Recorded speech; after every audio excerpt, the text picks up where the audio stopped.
Bonjour et bienvenue dans Qui fait la culture, le podcast qui donne la parole à celles et ceux qui font la culture au quotidien, qui sont en contact avec des œuvres, des publics, des projets, des pratiques artistiques. Bonne écoute!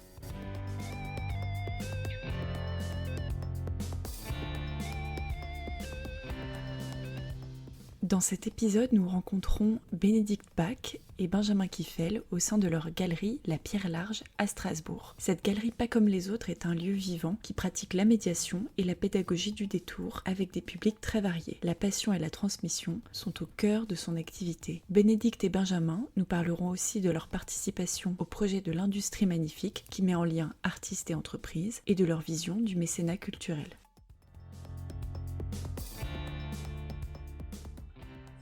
Bonjour. Bonjour. Bonjour. Je vais vous laisser vous présenter Benjamin et Bénédicte en premier. Benjamin, peut-être ? Alors voilà, Benjamin, artiste depuis 25 ans. J'ai eu 2 vies dans l'enseignement aussi, et donc c'est très utile pour le parcours. J'ai fait de la musique, j'ai fait plein de choses et voilà. Et donc moi j'aime bien me connecter, créer des liens, travailler sur l'émotion, travailler sur l'image, enfin accompagner des choses, créer des choses. Voilà. Et donc aujourd'hui, je partage mon temps entre artistes, entre commissaires d'exposition à la galerie ici et une partie, un temps partiel aussi dans un CFA en tant que prof d'économie. Voilà. Moi, je suis artiste, je suis aussi commissaire d'exposition, mais je n'ai pas toujours fait ça non plus. J'ai un parcours en zigzag. Moi, j'ai commencé mon parcours professionnel dans le monde de l'insertion professionnelle. Et puis j'ai sauté dans le grand bain et depuis 7-8 ans maintenant, je vis de ma vie d'artiste. Et mon travail se concentre autour des questions du temps et de ses métamorphoses dans la matière, dans la vie, dans un petit peu tout. Et pour ça, moi, je travaille beaucoup aussi à partir des mots, des histoires, parce que raconter des histoires, c'est quand même essentiel dans la vie. Et raconter des histoires, c'est aussi donner un écho au monde dans lequel on vit, et ça, c'est important. Et aujourd'hui, moi aussi, je partage ma vie entre ma vie d'artiste et ma vie de commissaire d'exposition. Et je travaille aussi à côté, sous forme d'atelier, enfin plein d'autres choses comme ça. Là, on est dans votre galerie, La Pierre Large, qui est à Strasbourg. Donc c'est ici que vous êtes commissaire d'exposition et artiste. Et on est même dans ton exposition, Bénédicte.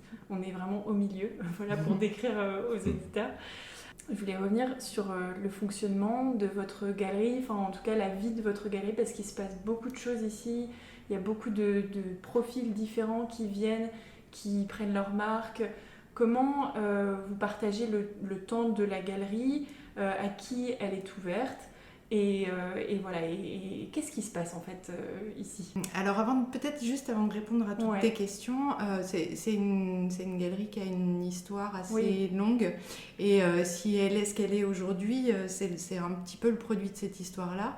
Alors le début de l'histoire, c'est Benjamin qui l'a écrit. Tout seul, parce qu'on n'était pas non plus en binôme depuis l'origine, mais peut-être que tu peux expliquer. C'est une des plus vieilles galeries strasbourgeoises. Elle existe en tant que galerie depuis le milieu des années 80. Donc il y avait différentes associations qui se succédaient, c'était un lieu d'exposition privé, et donc il y a beaucoup d'artistes locaux très connus qui ont tous à un moment ou un autre exposé ici. Et moi j'ai eu la chance de récupérer cet endroit en 2005, j'en ai fait mon atelier galerie. Et très vite, j'ai commencé à ouvrir le lieu à d'autres personnes parce que je trouvais que c'était intéressant de faire vivre cet espace-là. Un caveau du XVIe siècle, à 2 pas de la cathédrale. Enfin voilà, c'est un espace quand même intéressant. C'était un lieu connu, donc il fallait le faire vivre. Et donc ensuite, il y a eu l'arrivée des écrans. Comment la technologie aide à montrer de l'art, comment réfléchir à qu'est-ce qu'une image, questionner le statut de l'image. Oui, pardon, petite précision. Parce que la question de l'image et de la diffusion de l'image, elle est importante parce que on a une ligne particulière ici où on se questionne autour de l'image contemporaine, c'est-à-dire qu'on travaille autour de la photographie, de la vidéo et d'autres choses qui pourraient venir, mais en tout cas on est strictement sur ce créneau-là. Donc les écrans, c'était vraiment une évolution très importante. Et c'était une révolution à l'époque parce que ça ne se faisait pas. Et donc et aujourd'hui, on a des moyens de monstration. Alors évidemment, avec l'arrivée de Bénédicte, on a structuré ces choses-là. On a monté une association, on s'est dit, puisqu'on est artiste et que c'est difficile de vivre de son art, comment construire un écosystème favorable, plus favorable en tout cas aux artistes. Donc pour faire simple, on entre une galerie d'art traditionnelle, c'est-à-dire que c'est un lieu où il y a des ventes, et entre une structure institutionnelle, un lieu où on rémunère des artistes mais où il n'y a pas forcément de vente. Nous, on est un peu entre les deux. Et donc pour construire ce modèle, il nous fallait avoir des aides publiques et travailler avec des mécènes, et puis travailler avec des dons de personnes, avec des gens qui adhèrent à l'association, différentes manifestations. La galerie, elle est ouverte absolument à tout le monde. Comme c'est un lieu qui existe dans le quartier depuis longtemps, elle est très bien repérée. Donc on a un public hyper hétérogène de gens du quartier qui viennent voir, découvrir ce qu'on propose. Il y a des étudiants d'Aïr, juste de l'autre côté de l'île, qui traversent le pont et qui viennent découvrir les expos. Mais il y a aussi les gens avec qui on travaille en médiation, il y a les gens qui passent, tout simplement, des collectionneurs. C'est très varié et c'est très ouvert, et c'est comme ça qu'on voulait le concevoir. L'idée, c'est que ce lieu soit un carrefour de rencontres. Donc de rencontres avec des univers d'artistes différents, mais aussi de rencontres entre les gens qui viennent voir ces expos. L'idée du laboratoire, c'est d'expérimenter plusieurs choses, de construire un écosystème financier, de construire un système qui permette de franchir des barrières et des frontières habituelles, donc d'aller chercher des publics qui n'ont pas l'habitude de voir des expositions par exemple, et donc travailler avec des entreprises aussi. Donc ce lieu, on organise 6 expositions par an. On garde le lieu une fois par an pour Bénédicte ou pour moi. Et dans ces 6 expositions, on a construit plusieurs modèles. Donc il y a les expositions classiques, des artistes qu'on rémunère, on leur produit leur expo et on leur laisse 100% des ventes. On a des expos découvertes, c'est des étudiants dont on essaye de contribuer à leur professionnalisation. Donc on les pousse pour leur première expo en général monographique. Là aussi, on leur donne de l'argent, on leur laisse 100% des ventes et on leur produit leur expo. Et puis on a institué un nouveau rendez-vous aussi pour sortir un tout petit peu du cadre habituel, ce qu'on a appelé les expos décadrage, où là on sort un tout petit peu du registre classique. C'est pas forcément des artistes professionnels, ça ouvre un peu aux pratiques d'amateurs aussi, mais de très bon niveau, toujours avec la même exigence curatoriale, et qui nous permet de tisser encore d'autres types de partenariats, d'autres types de liens, comme on a fait là avec les journées d'architecture. Donc voilà, évidemment quand nous on expose dans ce lieu, on n'est pas rémunéré par l'association, c'est une évidence, puisque voilà. On joue pas sur tous les tableaux, et le modèle qu'on a construit, on l'a construit de façon très rigoureuse aussi, parce que il fallait être clair non avec seulement une juriste, auprès des partenaires avec qui on prenait des engagements, et même vis-à-vis des adhérents de l'asso. Enfin, je veux dire, voilà. C'est quelque chose qui rentre bien dans les cases des différents dispositifs, et qui est clair et carré. Tout ce que vous faites, en fait, je trouve que c'est plus un centre d'art. Vous faites tellement d'accueil et de... L'idée de galerie, pour nous, c'est une idée d'endroit qu'on fréquente, et les expériences qu'on a menées, notamment en termes de médiation, c'est des choses qui se sont agrégées aussi au fur et à mesure. Mais c'est rare pour une galerie, je trouve, de parler de médiation, je veux dire. Oui, mais alors c'est parce qu'on est une galerie pas comme les autres. Voilà. mais c'est vrai qu'on est entre la galerie et le centre d'art, clairement. On a gardé l'appellation galerie parce que c'était connu comme tel, et du coup c'est un lieu où les gens ont le réflexe de venir, qui savent qu'il peut y avoir des œuvres d'art à vendre et tout ça. On s'est dit c'est bête de ne pas le garder, de ne pas capitaliser. Le nom aussi on l'a gardé parce que c'est le nom du bout de la rue qu'il y a devant, donc on s'est dit on va pas toucher à ça. Mais quand on a vu que le laboratoire de l'image contemporaine n'existait pas, que personne, aucune asso avait pris ça, on s'est dit chouette, on va le prendre. Ok, c'est un peu pompeux, mais on va le prendre. Mais... Et il faut l'être. Ouais, parce qu'on s'est dit finalement c'est ça qui nous intéresse, c'est de questionner qu'est-ce qu'une image. Et à cette période-là, à cette époque particulièrement, où on est entouré d'écrans, etc., où il y a une profusion d'images de partout, l'IA qui arrive, etc., ChatGPT, enfin bon, bref, tout ce contexte-là fait que c'est d'autant plus nécessaire de le questionner. Qu'est-ce qu'une image? Et donc nous, on le questionne, mais sur le versant artistique, quoi. Voilà, très plasticien. Et donc oui, on accueille les publics qui viennent voir les expos, mais on accueille aussi des groupes particuliers avec lesquels on travaille sur le volet médiation. On a démarré relativement au début, ça fait 5 ans en fait que l'association existe, et donc porte toute la programmation de la galerie. Au départ, on a démarré ces médiations avec les MatSup, les maternelles supérieures du bout de la rue, avec qui on avait monté un programme d'accueil tout au long de l'année où on les voyait régulièrement, alors en fonction des expositions, des choses qui étaient adaptées aux petites 5 ans.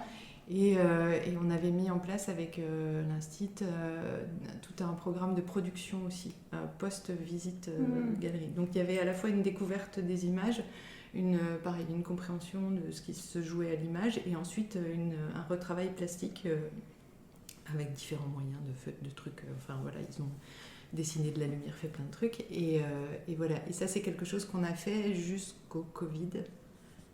Qui a profondément bouleversé les pratiques de la médiation. Et d'ailleurs, une petite anecdote sur ça, c'était rigolo parce que les enfants, ils emmenaient leurs parents le week-end. Oui. Ils leur disaient « Ah bah tiens, j'ai vu ça, c'était génial » et tout ça.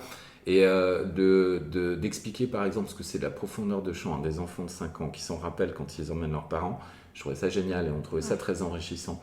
Donc après, on a évolué aussi à cause du Covid. Oui, parce que le Covid a fait repenser les choses en termes de flux d'accueil, voilà, d'organisation, etc. Travailler avec des classes, ça n'était plus possible. La jauge était trop importante pour le lieu. Donc c'est un moment aussi où on s'est recentré sur d'autres publics plus éloignés géographiquement de nous. Et on a travaillé sur 2 types d'actions. Une avec des aidants familiaux. Et on leur proposait un bon bol d'art, parce que les aidants, c'est des gens qui sont très pris dans leur relation d'aide et qui souvent s'oublient et qui ont besoin aussi d'espace de respiration. Et ça, c'est des actions qu'on avait montées avec le département, puisque les aidants, l'aide, ça relève du département. Et puis, on a travaillé aussi avec des femmes bénéficiaires du RSA. Du quartier du Virel à Oswald. Ouais, sur un territoire donné. Un quartier en périphérie. Et là aussi, l'idée de ces rencontres avec ces femmes, c'était de leur permettre de sortir de leur isolement quotidien, de travailler aussi la question de la mobilité, puisqu'il faut traverser une partie de la ville pour venir nous voir, et puis de s'offrir quand même une parenthèse, d'aller à la rencontre d'expositions d'art, d'artistes, d'œuvres, qui n'étaient pas dans leur quotidien du tout. Et ça, c'est des expériences qui ont relativement bien marché. Mais là, il était essentiellement question de médiation. Et après, on s'est dit, tiens, c'est chouette, allons encore plus loin. Essayons d'associer les gens et de les faire, eux, travailler, construire des séries photographiques, etc. Et là, on a eu l'opportunité avec l'expérimentation du projet Focal. Et donc, on est parti sur le projet Territoire Imaginaire. Ouais, mais alors, Focal, c'est le dispositif global dans lequel on est intervenu. C'était un dispositif expérimental sur 2 quartiers en particulier, la Méno et le Neuhof. Et c'est des quartiers politiques de la ville. Et ce dispositif, il concernait tout ce qui était insertion sociale et professionnelle. Voilà. Et on a été sollicité, nous, pour apporter une espèce de volet culturel dans la globalité. C'est un dispositif où tout ce qui pouvait être expérimenté a été expérimenté. Donc, on a imaginé un parcours en territoire imaginaire, justement. L'idée, c'était vraiment de permettre à un groupe de participants de vivre une expérience de création et de restituer cette expérience à la fin sous forme d'exposition. Ça s'adresse à des gens qui ont envie mais ne font pas de photos, n'y connaissent pas grand-chose, ne fréquentent pas ni musée, ni galerie, ni pas trop de lieux culturels, enfin voilà.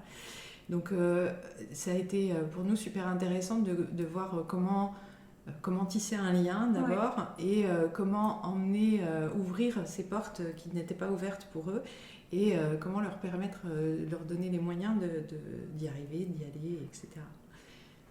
Peut-être de prendre confiance, une confiance en ce qu'ils pouvaient produire ou ce qu'ils pouvaient apporter, même le simple fait de se dire je suis légitime à aussi photographier simplement. Plus que de se dire ça, c'est de se dire qu'ils ont des choses à dire et ils ont tout à fait le droit de les dire. Et c'est intéressant ce qu'ils ont à dire, en fait. Donc ça c'était très riche. Donc il y a toute une démarche d'éducation à l'image au départ, savoir lire d'images d'autres pour voir ce qui se joue, de voir ce que ça raconte, et puis ensuite être capable d'imaginer soi-même, de produire un discours. Et donc on est parti des téléphones portables parce que c'est l'outil que tout le monde a. Donc on s'est dit, voilà, on va faire avec ce qu'ils ont l'habitude de faire. Et même là, il y a tout un travail technique d'appropriation du matériau, de dire, tiens, tu peux faire des réglages comme ça, tu peux modifier des réglages, tu peux changer le cadre, tu peux jouer sur les choses. Tu n'es pas obligé d'être prisonnier en automatique de tes paramètres. Donc oui, il y a une forme de légitimité à construire quand même, il y a une confiance en soi, s'autoriser à tenir un discours, s'autoriser à ce que moi je regarde, ce que moi je pense, comment je construis des choses, ça peut être intéressant aussi pour d'autres.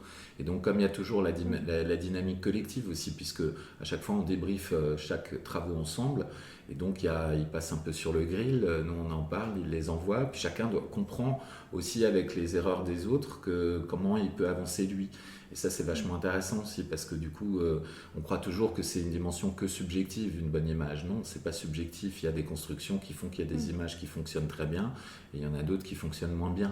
Et c'est une question de justesse dans le propos, de réalisation. Et donc ça c'était très très riche, c'est très très intéressant.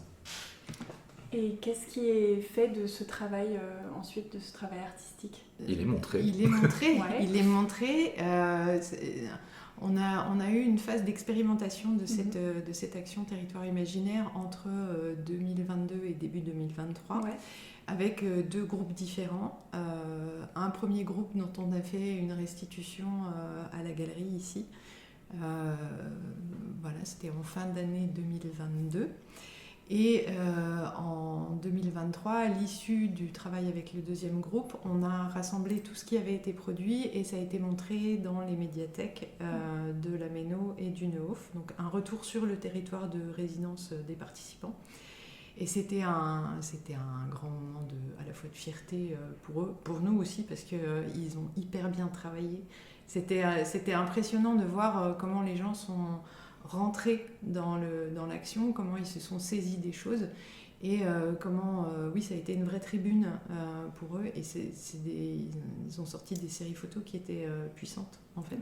On les a on les a mis à contribution pour la construction de la scénographie et pour la médiation. Ce qui était intéressant à dire aussi, c'est que le deuxième groupe, on a travaillé avec des migrants, avec une personne relais qui nous a emmené un prof de FLE, Nicolas, qui Français langue étrangère. Voilà, français langue étrangère, qui a travaillé avec un groupe qui était déjà constitué, et avec lequel on a fait tout un travail où là, le rapport à l'image, au langage, l'image comme langage, et d'être capable de s'exprimer sur des choix opérés, etc., y compris d'aller jusqu'à un public et de le présenter à un public, ça nous semblait vraiment aller au bout d'une démarche. Donc l'image comme lire le monde dans lequel on vit, surtout quand on est migrant, d'arriver dans un endroit, un contexte culturel différent, comprendre des codes, et en même temps être capable de produire un discours, et en même temps être capable d'en parler. Donc c'est aussi une façon de pouvoir aller plus facilement vers l'autre, et de casser ces barrières de représentation négative qu'on peut avoir avec des populations. Les migrants en général, on en parle plutôt comme un problème, et pas comme quelque chose qui apporte une richesse et qui crée des échanges. Et donc nous on avait envie de faire ça, donc c'est ça qu'on a envie de continuer aussi. Alors ça nous a demandé d'imaginer aussi une façon d'intervenir particulière, parce que oui, tu le disais, il y a la barrière de la langue, donc ça veut dire repenser sa propre pratique, sa propre pédagogie. Et c'est bien parce que c'est challengeant, justement. Il faut se mettre à la place de l'autre aussi, ouvrir suffisamment son discours pour qu'il puisse être accessible, mais en même temps apporter des choses qui aient du contenu et qui leur permettent d'avancer. Et donc toute cette pédagogie-là qu'on a construite en pédagogie du détour, ça a été un gros boulot, et c'était très intéressant. Et a priori, c'est porteur de réussite, donc c'est bien. Et après, oui, l'expression, c'est aussi ce langage qui se crée. Il y a le langage visuel qui permet de compenser la difficulté. Il y a un langage, un côté assez universel dans l'image, où on n'a pas besoin de mots pour comprendre ce qui se joue. Et c'était une façon de leur permettre de porter leur discours. Et l'intervention au moment du vernissage, en fait, chacun a présenté sa série photo. C'était particulièrement impressionnant parce qu'ils sont entraînés, évidemment, on les a accompagnés, on leur a expliqué ce qui était attendu, les codes en fait, à respecter. Et oui, ça a provoqué beaucoup d'émotions, ce genre de choses. La pédagogie du détour, c'est sous un côté ludique, de badger tout un tas de compétences, de valider tout un tas de compétences qui vont leur être utiles pour s'insérer dans la société, pour trouver un travail, pour communiquer avec les autres, etc. Et donc on avait tout à fait conscience de ça. D'ailleurs, ils ont eu des badges qui validaient ces compétences. On a aussi fait tout un travail donc, avec la Maison de l'Emploi pour valider ces compétences. Et c'était important du cadre ludique. On est dans le jeu, on est dans quelque chose qui est non essentiel. La culture, elle apparaît souvent comme une cerise sur le gâteau. Et pourtant, on est tellement utile à la collectivité. C'est-à-dire qu'on est là pour faire réfléchir, on est là pour donner de l'émotion, pour créer du lien, pour questionner, pour interroger, pour surprendre, pour faire rêver, tout ça. Et c'est beaucoup tout ça. Et donc, nous, on a tout à fait conscience du rôle qu'on a à jouer dans une société.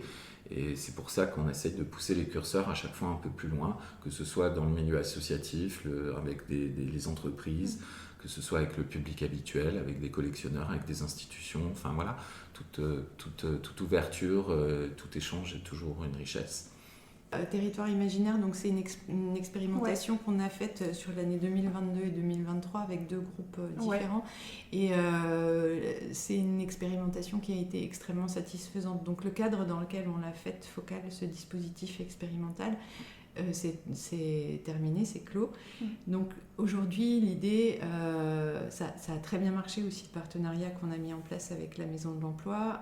L'idée, c'est de poursuivre ce travail-là, cette expérience pour pouvoir continuer à travailler avec des groupes qui sont en formation français langue étrangère et d'y ajouter aussi une dimension de lien avec la réalité à travers le parrainage d'une entreprise et de faire des rencontres croisées comme ça tout au long de la phase de création pour valoriser justement cette démarche de création en accueillant les représentants d'entreprise ici à la galerie.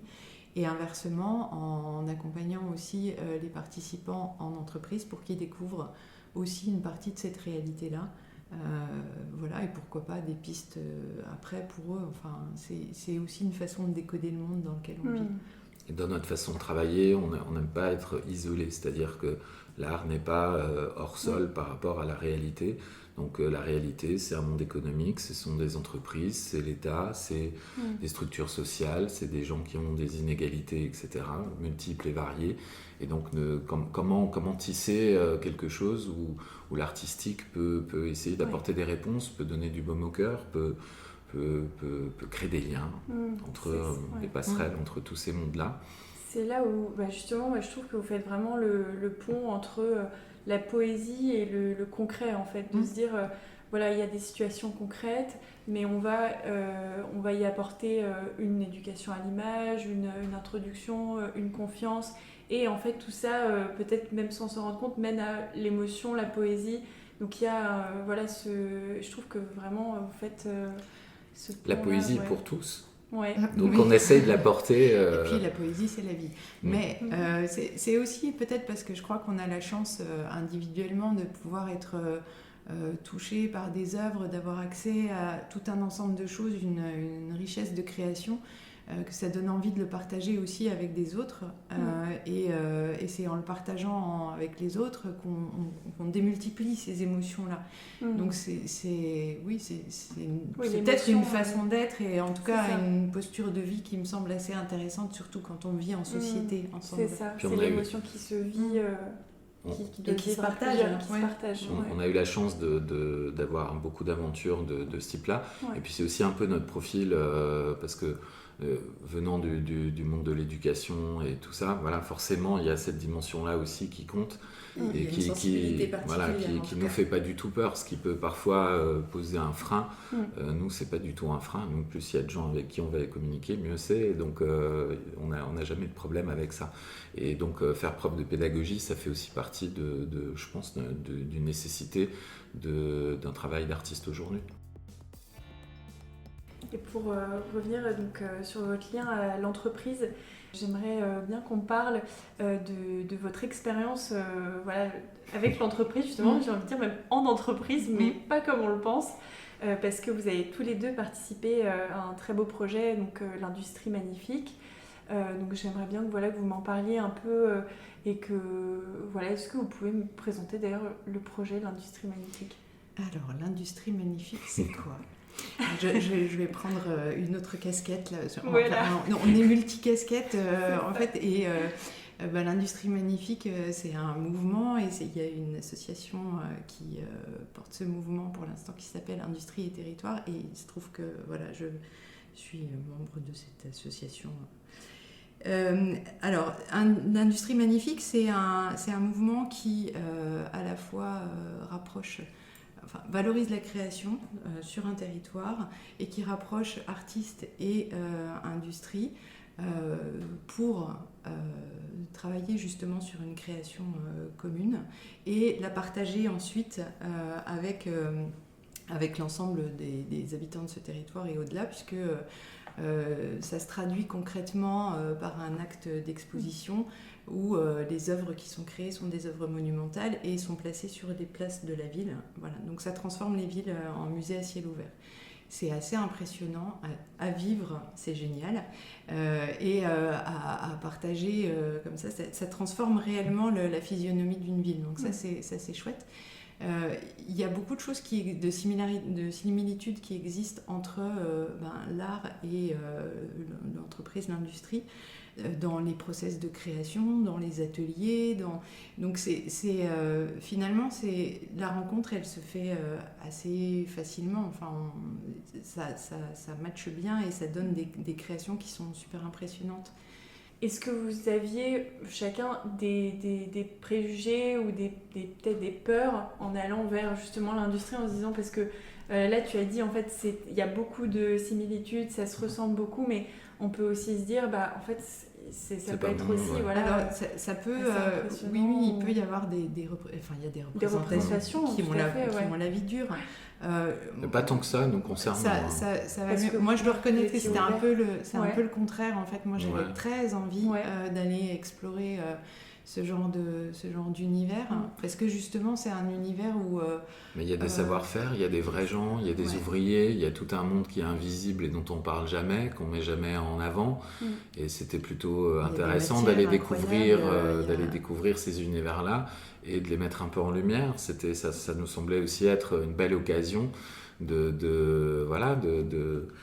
porter des projets avec des gens qui ne sont jamais mis en lumière. Donc non, pas d'a priori. Juste pour revenir sur la création du mouvement, c'est un travail de très longue haleine. Ils étaient 5 au départ, dont Jean Smanel, qui est le président de l'association qui a porté ce projet.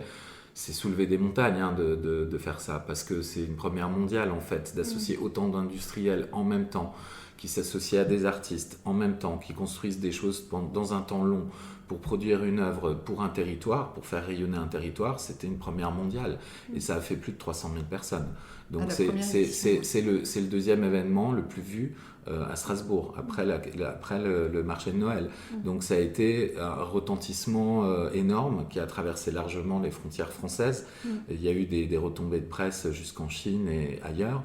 C'était complètement hallucinant.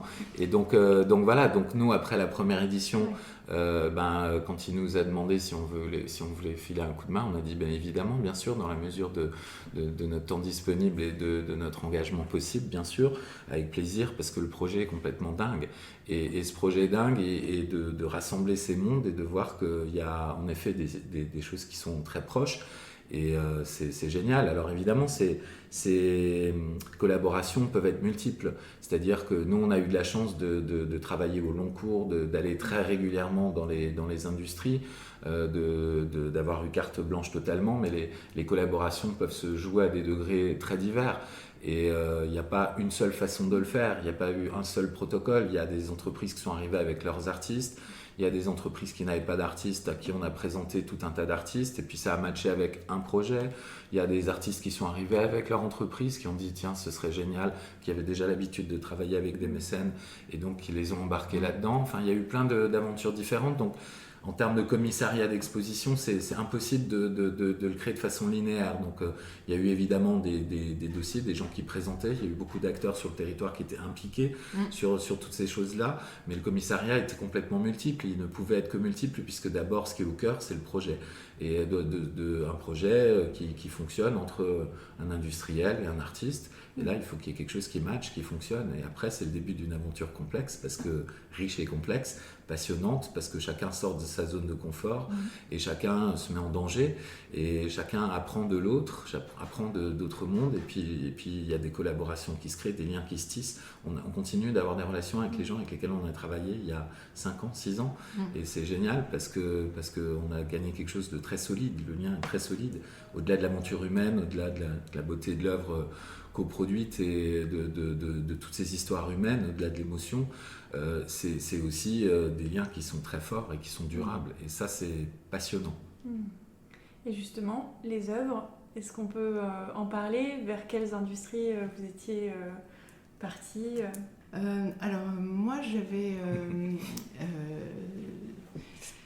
j'ai travaillé sur les 2 éditions avec la même entreprise. Donc c'est les tanneries As. Une tannerie, c'est une entreprise familiale qui existe depuis 1842 au sud de Strasbourg. C'était pour moi la caverne d'Ali Baba, en fait, quand les ateliers de la tannerie sont ouverts, parce que les cuirs produits sont absolument magnifiques. Enfin, ça fait rêver. Il y a un savoir-faire vraiment très très particulier et incroyable. Et aller en entreprise comme ça, pour moi, je trouve que c'est extrêmement stimulant parce qu'on est confronté à des matières. Très sincèrement, avant de franchir les portes de la tannerie, je ne connaissais rien du tout en cuir. Mais ça a été une très bonne école. Et c'est vrai que ces gens qui produisent ces pots, en fait, ils ont un savoir-faire. Ils sont capables de répondre à plein de questions, à plein d'attentes différentes. Et ça ouvre un champ de créativité énorme. Et puis, travailler en coopération avec les salariés de l'entreprise dans laquelle on est, ça vient faire résonner aussi d'autres choses beaucoup plus larges que juste une question de compétences. Donc moi j'ai été accueillie donc à 2 reprises dans les tanneries As. Sur la première édition, c'était un petit peu rapide parce que je suis arrivée en queue de projet, on va dire ça comme ça. Et donc on a eu un trimestre pour travailler ensemble, pas suffisamment pour que la rencontre avec l'ensemble des équipes puisse opérer. Et la 2e édition, ça a été l'opportunité de remédier à tout ça et donc de revenir et de reprendre le temps, de refaire tout le tour des ateliers, d'échanger avec l'ensemble des salariés. Et puis aussi à ce moment-là, j'ai eu la chance, la configuration sur le site de l'entreprise a permis de faire en sorte que j'ai un atelier, rien qu'à moi, là-bas, ce qui est juste énormément luxueux. Enfin, j'ai une chance incroyable. Donc un atelier énorme, on pouvait mettre le ciel dans le ciel et ça tombait bien parce que je fabriquais des nuages. Et cet atelier, ça a été un lieu de partage de gestes, de savoir autour du cuir, mais ça a été aussi un lieu d'échange, un lieu simplement de rencontre, un lieu où les gens pouvaient venir livrer leur histoire de vie. Enfin, les portes étaient toujours ouvertes et voilà. Et ça a été une partie de vie extrêmement riche en fait. Moi, j'ai travaillé sur la première édition avec un groupe béton-fer, donc des bétonneurs. Et là, c'est pareil, donc ça marchait pas avec leurs artistes. Moi, je suis arrivé sur ce projet un peu par hasard, avec de la chance. J'ai appris l'information que je pouvais leur poser un projet. J'ai réfléchi, je me suis dit qu'est-ce que je pourrais faire avec du béton. Puis, étant photographe à la base, j'ai essayé de voir si on pouvait graver des photos dans le béton. Et oui, on pouvait. Il l'avait déjà fait. Il y a plus de 30 ans, il l'avait fait. C'est une techno assez rare. Et donc, voilà. Et donc là, j'ai voulu remettre au cœur de l'industrie, au cœur d'une place dans la ville, d'où elle a disparu depuis très longtemps par un geste monumental, un mur qui faisait 12 mètres de long, avec une technique un peu particulière, avec la trace d'un ouvrier, le travail, le savoir-faire d'un ouvrier, avec des néons qui restaient 24 heures sur 24 et tout ça, qui venaient perturber l'équilibre de la place et qui discutaient avec l'opéra.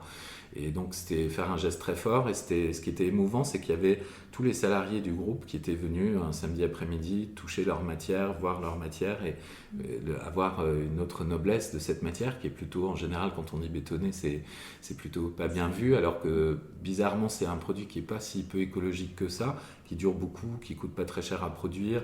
Et voilà, bon, alors il y avait plein d'enjeux techniques, mais c'était très très intéressant. Et la deuxième fois, je suis parti avec un groupe qui s'appelait LL Products, qui veille sur nous dans les voyages, dans l'automobile. Ils font des choses qui insonorisent des pièces, ils font des cols pour des pales d'éoliennes, etc. Et donc là, je suis parti sur la métaphore, l'idée d'un ange. LL Products, il y a 2 ailes dans leur titre, et ça m'a tout de suite évoqué les ailes du désir de Wim Wenders, dont Bruno Ganz était décédé cette année-là, donc c'était en même temps un hommage, un clin d'œil au cinéma.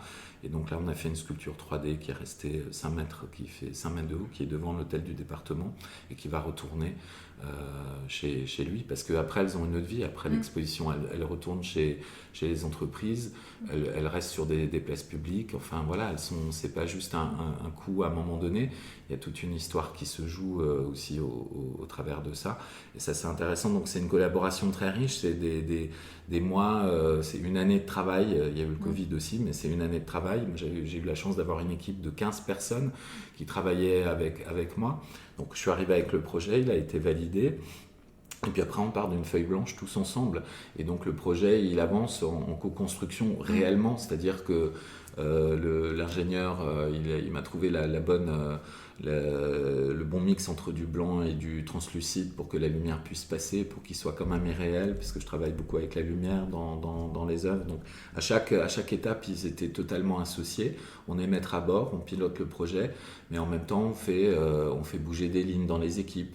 On crée des liens entre des équipes qui ne se connaissent pas toujours entre eux, qui sont sur un projet positif. Nous, on avait conscience quand on faisait ça, surtout sur la 2e édition, puisqu'on l'avait déjà fait, on l'avait déjà vécu, on avait conscience qu'il y a une dimension de management, il y a une dimension de extrêmement intéressant pour l'entreprise, c'est-à-dire que c'est un regard extérieur, mais c'est un projet commun, donc ça crée de la fierté, ça crée de l'appartenance, ça fait bouger des lignes, ça favorise aussi de la R&D, etc. Et donc c'est génial en tant qu'artiste de pouvoir faire ça.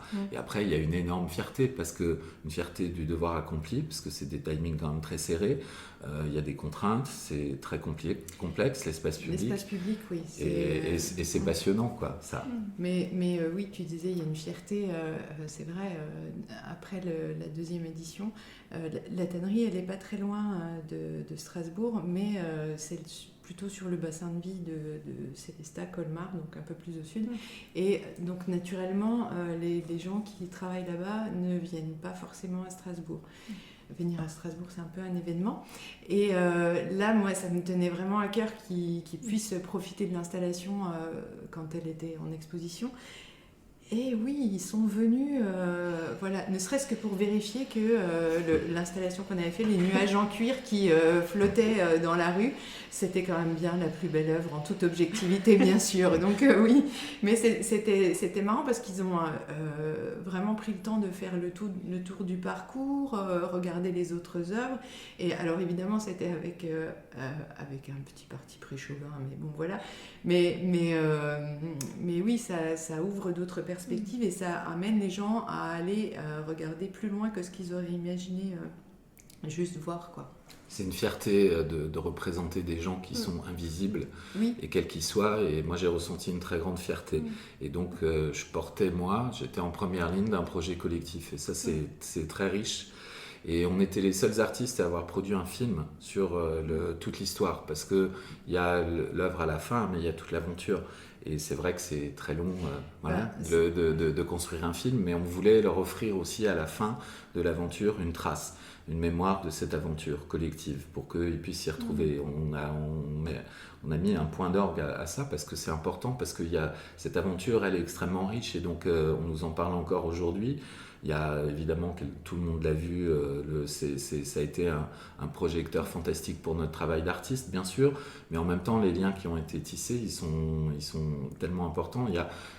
Dans le film, il y a à un moment donné une dame qui disait que quand les œuvres, il y avait un protocole sur 3 jours pour qu'elles partent, et l'ange, c'était le dernier jour. Et donc, j'ai réussi à capter cette image où la dame disait « Mais je crois qu'ils me l'ont laissé, je crois qu'ils ont fait exprès, ils me l'ont laissé, non. » Et puis voilà, on se marrant comme ça, et puis à 6h du matin, quoi.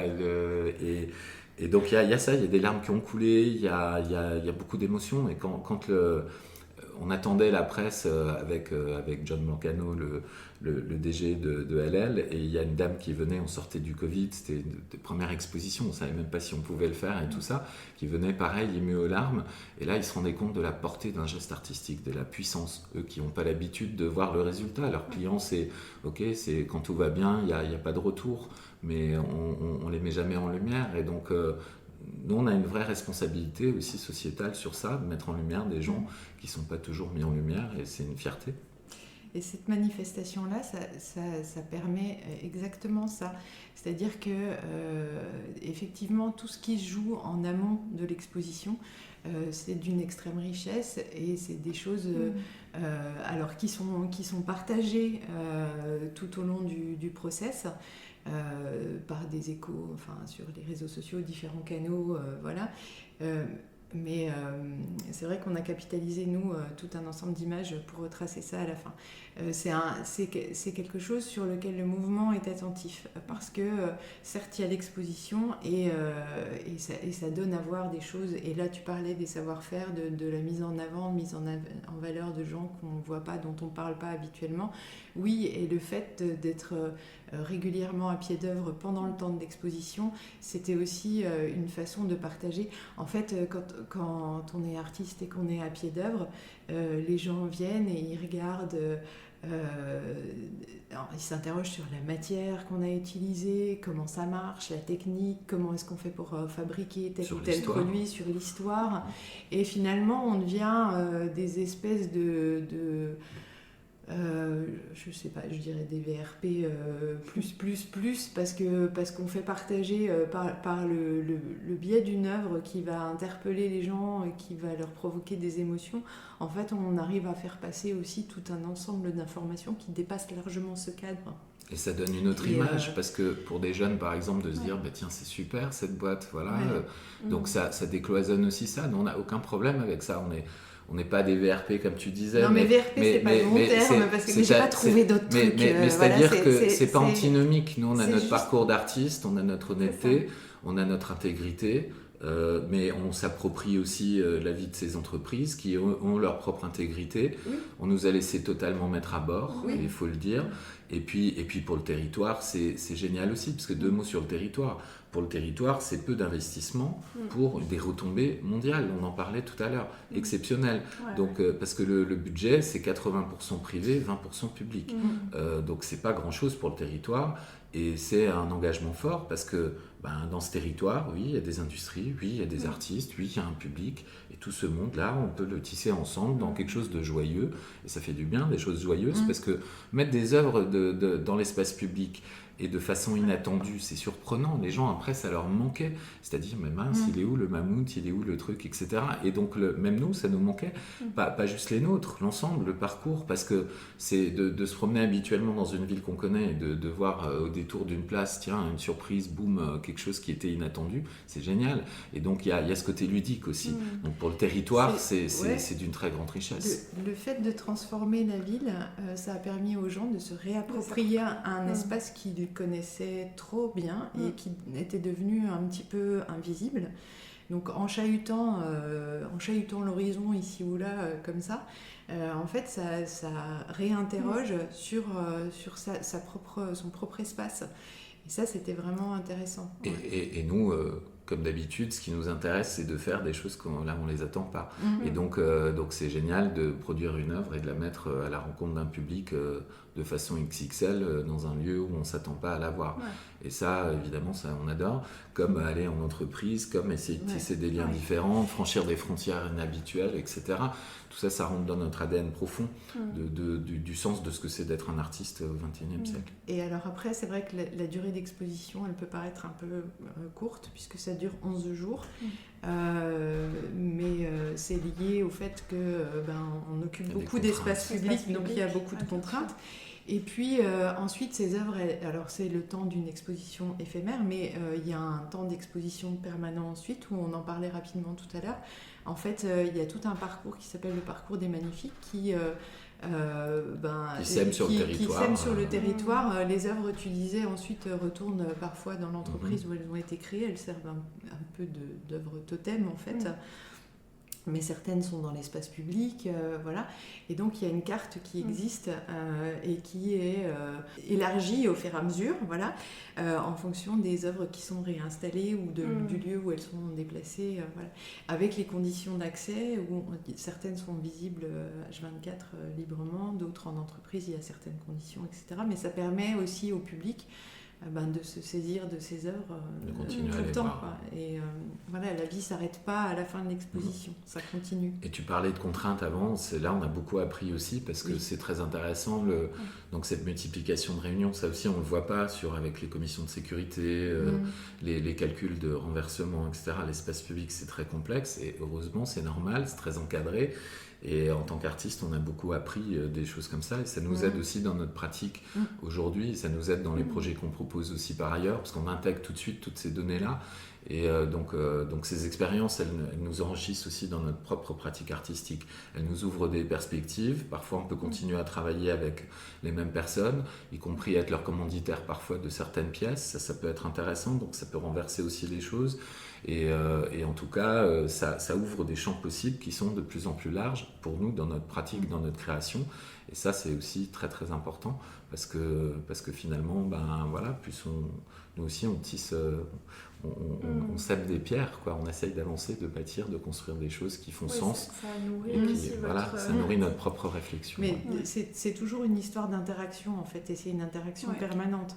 Entre soi et le monde et entre soi et des rencontres qu'on va avoir, des univers qu'on va découvrir, des contextes particuliers de travail, enfin tout ça, tout est nourriture en fait. Le travail des autres artistes qu'on va exposer à la galerie, tout ça s'inscrit dans un même va-et-vient et dans un même échange. Et tout est questionnement parce que c'est une recherche perpétuelle de...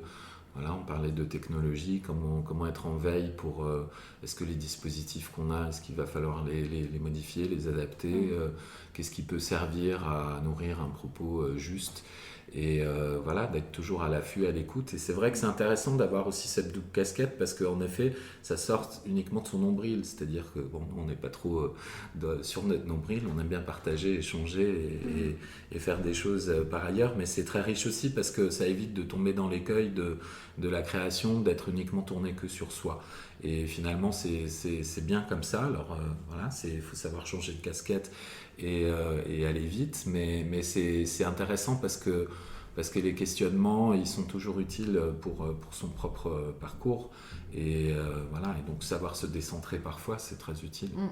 Ça désamorce un peu parfois la lourdeur et l'isolement que peuvent subir les artistes, parce que c'est aussi pour ça qu'on voulait travailler dans ces choses-là, c'est construire le modèle économique, mais aussi créer des passerelles, parce que les artistes parfois souffrent bizarrement d'un isolement et d'une méconnaissance. Le monde extérieur, d'un côté il le fantasme, ce monde artistique, il rêverait de devenir artiste, c'est un beau mot, ok, voilà. Il y a des gens qui se revendiquent artistes qui ne le sont pas du tout, on ne sait pas que c'est juste un statut, que c'est un métier comme un autre, etc. Donc il y a beaucoup de fantasmes à coller à ce terme, et en même temps il y a une méconnaissance profonde, il n'y a que 2% des artistes qui vivent que de ça.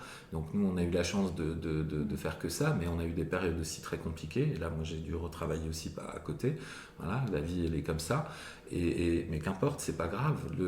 Mais donc il faut les aider, les artistes. C'est utile dans une société, c'est fondamental. Donc comment construire des écosystèmes en les mettant un peu au cœur, en les associant, parce qu'ils ont plein de choses à dire et ils ont plein de choses à apporter. c'est surtout des acteurs qui ne sont pas isolés du monde, c'est des acteurs qui nourrissent du monde et qui renvoient un écho au monde. Et en ce sens-là, ils sont au cœur du système. Donc oui, et juste pour revenir sur ce que tu disais, cette question d'équilibre, moi je trouve que, en tout cas à titre personnel, c'est une vraie question d'équilibre, ce partage entre mes recherches personnelles et tout le travail qu'on peut faire à côté, à la fois en montage d'exposition, programmation, veille, recherche d'artistes, etc., plus tout le volet médiation. Tout ça, ça fait partie d'un équilibre nécessaire pour être à la fois dans le temps de réflexion, de création, et en même temps dans un temps de production, d'échange, de rencontres, de choses qui vont nous interpeller, bousculer, et qui vont nous permettre de continuer à réfléchir et à avancer, en fait. Et peut-être de comprendre un peu le monde dans lequel on vit. Et c'est aussi ça la philosophie du mécénat. Dès le début de l'association, on a dit aux collectivités locales, on leur a fait un truc qu'ils n'ont jamais vu, on leur a dit on vous fait une année zéro, sans argent, on vous montre ce qu'on sait faire. Et puis après... On était un peu dingue. On a fait une saison entre septembre et juin, on a fait 8 expos, c'était complètement terrible. Dingue. Là on ne pouvait pas payer les artistes, mais c'était incroyable. C'est incroyable. Et là, mais on s'est dit, ok, on va vous montrer ce qu'on sait faire, et puis après, vous jugerez sur pièce. Et puis dès le début, le modèle, c'était d'avoir un mix avec du mécénat, parce que pas juste par question idéologique, pas juste parce qu'il y avait des manques d'argent public, bon, on sait tout ça. On nous avait bien prévenu que voilà, ça n'allait pas être royal au bar, mais aussi parce que par souci d'associer d'autres acteurs, tout de suite de transversalité, de franchir des frontières, etc. Cette idée du lieu carrefour dont on parlait tout à l'heure, faire de la galerie un lieu carrefour, c'est aussi ça, c'est dès le début dans la philosophie qu'on a pensé pour le lieu, y compris dans le modèle de financement, parce que cette façon de mixer du financement public et du financement privé, c'est aussi organiser la possibilité de rencontre d'acteurs qui se connaissent pas forcément, qui sont différents, qui sont chacun acteurs. Et puis en organisant ces rencontres qui ne se faisaient pas forcément, ça décloisonne et ça aide à imaginer d'autres solutions qui n'existent peut-être pas aujourd'hui, mais qui vont permettre de régler d'autres choses, etc. Donc ça, c'est important. Et ce qui nous intéresse aussi particulièrement sur le mécénat, c'est toujours d'être dans l'échange encore, c'est-à-dire de construire les choses ciselées sur mesure pour notre partenaire, de réfléchir à une contrepartie qui lui soit intéressante à lui, qui fasse sens dans le travail qu'on fait. Donc on laisse toujours une trace d'une exposition qui est mécénée chez notre mécène pour associer des salariés, pour que le public aussi puisse venir, pour qu'il y ait cette collaboration qui aille au bout. C'est-à-dire que là encore, on aime aller au bout des choses. C'est pas juste une relation financière, c'est une relation qui doit être émotionnelle, qui doit être communicative, qui doit être managériale, enfin voilà, qui doit toucher à différents domaines. Et nous, on leur dit toujours, utilisez-nous, on est là pour ça. Et donc allez-y, n'ayez pas peur. Donc on peut nous inviter, on peut faire, donc on fait des soirées dégustation qui sont particulières pour eux, des choses comme ça, voilà, tissées sur du sur-mesure. Et ça nous semble intéressant aussi parce que c'est, bien sûr, la contingence financière, elle est fondamentale, mais après, c'est comment on raconte les choses qui font sens, comment on tisse des liens qui soient sincères, authentiques. C'est pour ça qu'on n'a pas peur, nous, des industries, parce qu'on a déjà travaillé régulièrement comme ça. Si ça ne devait pas être le cas, on ne le ferait pas. Enfin voilà, c'est très simple. Moi, je ne veux pas me laisser enfermer dans quelque chose. Donc, on a une richesse à leur apporter, on a des partenaires, on cherche d'autres partenaires. Oui, alors il y a des partenaires il y a un déséquilibre puisqu'ils apportent des ressources, ok, mais on n'est pas quémandeur seulement de quelque chose non plus. C'est-à-dire que nous aussi, on a une richesse à leur donner. C'est un échange. Et donc on a tout à fait conscience de ça. Des ressources contre du sens. Du sens, c'est ça. Et la question, enfin, s'il y a un mot essentiel à retenir, c'est celui-là, quel est le sens des choses. Oui, là, c'est la question qu'on se pose systématiquement. Ouais. Parce que ça n'a pas de sens, ça n'a pas de sens. Voilà. C'est un non-sens. Non, mais surtout, ça n'a pas d'intérêt. Ça n'a pas d'intérêt. En général, quand on arrive à la fin de la discussion, on revient au titre en fait, du podcast et on demande, selon vous, qui fait la culture ? Bon, comment on fait la culture ? Là, on en a un peu parlé, mais pas mal. Mais voilà, après, peut-être une prise de hauteur sur ce terme en fait de culture et par rapport à toutes vos activités. Qui fait la culture ? Ouais. Je pense tout le monde. Non, c'était ma réponse. Non, mais je veux Mais dire... parfois, on n'a pas cette réponse, c'est pour ça que Je pense que tout le monde a à être acteur, c'est-à-dire que en tant qu'artiste, moi ce qui m'intéresse aussi toujours, c'est de laisser une place au spectateur. Il faut l'associer. Si on lui donne quelque chose uniquement clé en main, où le seul regard c'est beau ou c'est pas beau, ok, finalement on va pas loin. Mais de laisser une place à l'imaginaire, même à des interrogations, y compris même parfois quand ça grince, quand c'est dérangeant, c'est déjà laisser une place au spectateur. Donc qui fait la culture? Tout le monde, c'est l'émetteur et le récepteur. La culture, c'est le socle commun de ce qui fonde une nation, de ce que c'est une identité, etc. Donc voilà, donc tout le monde, ça me semble évident. Je plus sois. La prise de risque est énorme dans ma réponse. Ouh là là.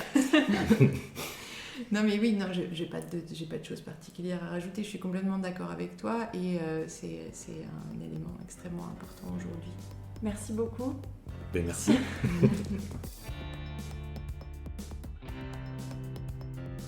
Qui fait la culture, un podcast imaginé et réalisé par Constance Perruchot et Léa Morgan.